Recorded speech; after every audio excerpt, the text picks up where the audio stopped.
life after 80 carries a quiet weight that few dare to name out loud. It's not just the slower steps, the extra candles on your cake, or the creak in your knees. It's the deeper, often unspoken shifts that settle into your days, catching you off guard like a sudden chill. There's a richness in your years, a tapestry of wisdom woven through decades, but also a loneliness that can slip in, not always with a shout, but with a whisper that lingers in still moments. If you're over 80 or nearing that milestone, you might already feel these changes of fleeting pang when the house is too quiet, or a longing for the bustle of yesteryears. In this video, we're diving into 5 brutal realities of aging loneliness that every senior needs to understand. This isn't about sinking into the heavy stuff, it's about facing it head-on with clear eyes, so you can meet it with strength, grace, and a spark of defiance. Stay with me until the end, because these truths, though tough, carve a path to resilience, offering you a chance to shape your days with intention and purpose. We'll explore how loneliness reshapes your world in ways you might not expect and share practical steps to hold your ground, keeping your spirit vibrant. I met a woman, Clara, 86, at a senior tea gathering. She once told me, "No one warns you how the quiet sneaks up, but once you see it, you can choose how to fill it." Her words stuck with me, and they're why we're here today. If you've ever felt a quiet ache in a too-still moment, this is for you. Your story, your presence, your courage, they matter, and you're not alone in this journey. If you haven't subscribed to Seniors Life Wisdom yet, hit that subscribe button and tap the bell to join our growing community of thriving seniors, where we share wisdom to live fully at every age.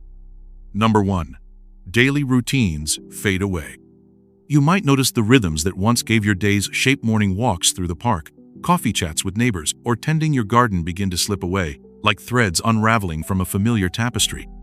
After 80, these habits can fade as energy wanes, friends move or pass, or simple tasks grow heavier under the weight of years. The loss isn't just time, it's the structure that held loneliness at bay, leaving days that blur into a quiet haze, shapeless and heavy. I met a woman, Helen, 82, at a senior center. She hosted weekly card games until her friends drifted and arthritis slowed her hands. "It's not the games," she said, "it's the purpose they held." I knew a man, Victor, 84, at a community book club. He cycled daily until shaky balance stopped him, but reading a short story each morning gave his days new rhythm. At a senior picnic, I met Lillian, 81, who baked bread weekly until her oven broke and her baking group dissolved. She started arranging flowers daily, finding calm in the ritual. That gap can sting, but seeing it sparks action. Rebuild with small routines: a daily call to a friend, watering a windowsill herb, solving a crossword, or stretching gently by the window. These don't erase the past, but weave new anchors, grounding your days. A viewer, Margaret, 83, shared how setting a daily tea time with a favorite mug eased her sense of drift. Another, George, 85, wrote a sentence daily about his life, building a memoir that gave him focus. If your days feel formless, don't let the quiet settle. Start one tiny habit: jot a grateful thought, listen to a favorite song, or watch the sunrise with a cup of tea. It's like sowing a seed in a bare field. The roots grow slowly, pushing loneliness back and filling your days with gentle, enduring meaning. Number 2. Technology creates a divide. The world after 80 races forward with gadget smartphones, apps, video calls that can feel like a locked gate you can't open, its key just out of reach. Technology weaves others together, stitching lives with instant messages and virtual gatherings. But for many seniors, it's a towering wall, isolating you from family who text rather than call, or community events shared only online. You might feel sidelined, watching grandkids tap screens, their words a mystery, leaving you stranded on a quiet shore. That gap isn't your doing, but it can deepen loneliness, like a river widening between you and the world. I knew a man, Arthur, 85, who felt cut off when his family used group chats. His daughter taught him simple texting, rekindling their bond with daily messages. I met a woman, Beatrice, 83, at a library tech class. She struggled with email but learned to join a virtual book club, easing her sense of being left behind with lively discussions. Another senior, Harold, 82, felt lost when his church moved to online announcements. A neighbor showed him a tablet, and now he reads updates daily, feeling part of the flock again. At a senior center, I met Lillian, 81, who missed her knitting group's online shift. Her granddaughter set up a video app, letting her share patterns virtually. A man, George, 84, felt excluded from his veterans group's online forum. A volunteer taught him to post comments, sparking new friendships. The divide is steep, but you can cross it. Ask a loved one to guide you with one tool: texting, video calls, or a news apport. Visit a community center for free tech workshops. Libraries often offer one-on-one sessions to ease you in. A viewer, Clara, 84, shared how mastering a weekly video call with her son made her feel included. Another, Edith, 83, learned a photo app to share old pictures with her niece, bridging miles.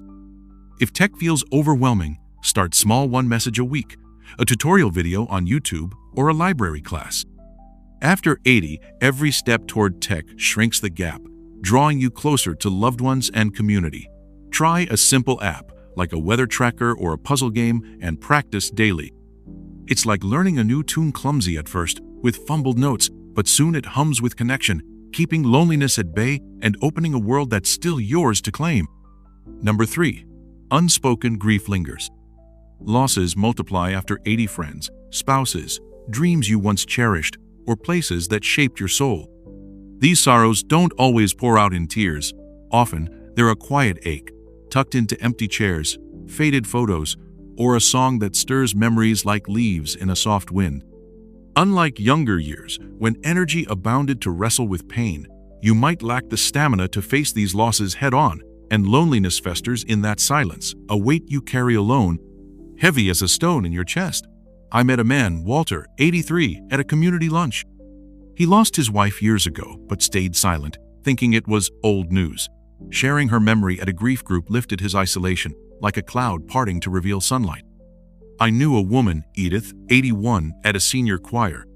She grieved her sister but hid it, fearing it would burden others, until singing her sister's favorite hymn brought comfort, a melody that held her close.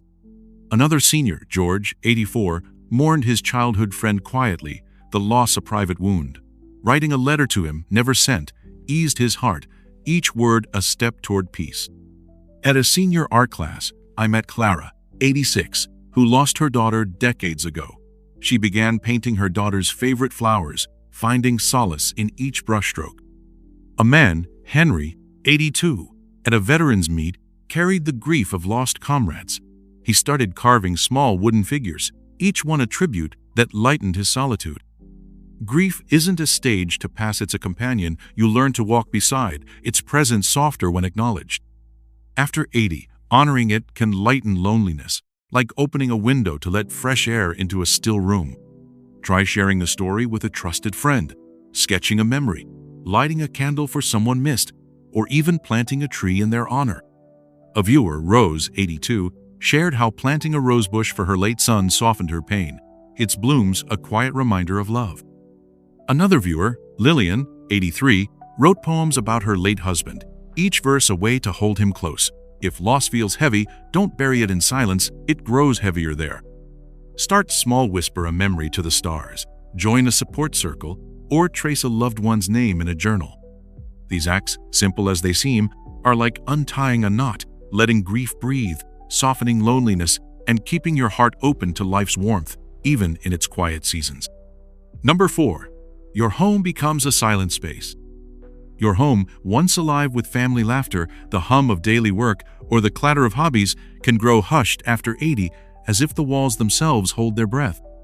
Children move far away, visitors dwindle, and rooms stretch with a vastness that feels too big for one, echoing with the weight of absence. This quiet isn't just a lack of sound, it's a mirror reflecting what's changed, inviting loneliness like an unbidden guest who lingers in every corner. I knew a woman, Rose, 81, whose house felt hollow after her kids left. Playing soft music daily and hosting a neighbor for tea weekly warmed her space, filling it with gentle life.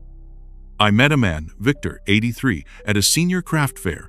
His apartment turned stark after his wife passed, but hanging family photos and knitting scarves brought a pulse back to his days.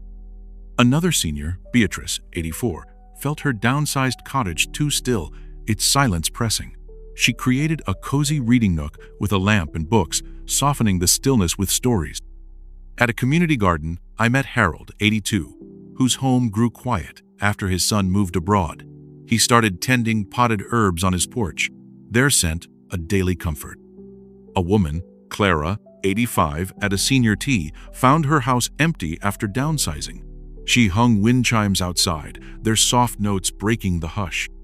After 80, a quiet home can weigh heavy, like a canvas waiting for color, but you can shift it. Add vibrancy with small Tucheza radio's gentle tunes, a pet's soft purr, a corner for painting, or a quilt you stitch with care. A viewer, Margaret, 82, shared how adopting a cat filled her days with sound and joy, its playful steps a new rhythm. Another viewer, George, 84, placed a bird feeder by his window, finding delight in morning chirps. If your home feels too still, don't let it define you. Try one change-arrange a shelf with cherished mementos. Plant a flower pot, invite a friend for coffee, or light a scented candle. These acts, small as they seem, are like kindling a spark in a dim garden glow spreads, drawing warmth and connection back to your days, transforming your home into a sanctuary of your own making. Number 5. Purpose feels harder to find. After 80, the roles that shaped your identity, parent, worker, volunteer, often fade, leaving a quiet question, what's my purpose now? Without an answer, loneliness can slip into the void where meaning once stood, casting a shadow over your days. It's not about chasing grand victories, but discovering small ways to make a difference. I met a man, Stanley, 84, at a senior art class. Retirement left him drifting until sketching for his grandkids sparked joy and connection. I knew a woman, Grace, 82, at a community garden. After her book club disbanded, she felt lost until she began teaching kids to plant seeds, finding new meaning. Another senior, Henry, 85, felt aimless after his choir stopped. He started writing short poems for his neighbors, rekindling a sense of value. Purpose doesn't retire, it evolves. You might not lead teams, but you can share a story, listen to a friend, or offer a kind word. A viewer, Lillian, 82, shared how volunteering at a food bank gave her a spark. Another, Edith, 83, found joy knitting blankets for a shelter. If this tip resonates, drop the number 5 in the comments to let me know you're with me. It's a small way to join our wisdom-sharing community. There was a man named Lionel, 87, who lived alone after his wife passed. Mornings felt heavy. The silence in the kitchen, the stillness of the living room, it all echoed with the question, what now? For weeks he sat by the window, watching the world, but not quite feeling part of it. One day, he noticed a young boy from the neighborhood struggling to fix a crooked bike chain. Lionel stepped outside and offered a hand. That moment sparked something. Soon, kids were knocking on his door not just for bike help, but to ask questions, hear stories, or just sit for a while. Lionel began keeping a notebook of lessons I've learned and gave one page to each child who visited. He didn't call it mentorship, he called it company. And through those tiny interactions, the quiet question of purpose began to fade. He didn't build a legacy, didn't start a foundation, but every page he passed along carried a piece of him, kindness, attention, memory. That was enough. That was more than enough. If purpose feels elusive, don't despair. Try one act, mentor a child, write a note, tend a plant, smile first. It's like lighting a candle in a dark room. The glow spreads, pushing loneliness aside and filling your days with quiet meaning. Your next chapter might begin with just one hand extended. If these realities hit home, drop the number 5 in the comments to show you're part of our Seniors Life Wisdom community. If you haven't subscribed yet, hit that subscribe button and tap the bell for weekly tips to thrive. Your support fuels our mission to share wisdom for your richest life. After 80, loneliness can feel like a shadow, but today we faced 5 realities head-on: fading routines, technology's divide, unspoken grief, silent homes, and elusive purpose. These aren't easy, but they're not the end. I heard from a viewer, Beatrice, 83, who started a daily walk and felt less alone. Another, Henry, 81, learned to text and reconnected with his son. I met a woman, Grace, 85, who shared her grief and found solace in a book club. These stories show small steps light the way. Pick one reality to tackle this week, maybe a new routine or a shared memory. Share in the comments which reality struck you. How will you face it? Your insights inspire us. If someone needs this, share this video. It could be their spark. Thank you for joining Seniors Life Wisdom. Like, share, and we'll see you next time for more ways to live with strength and grace.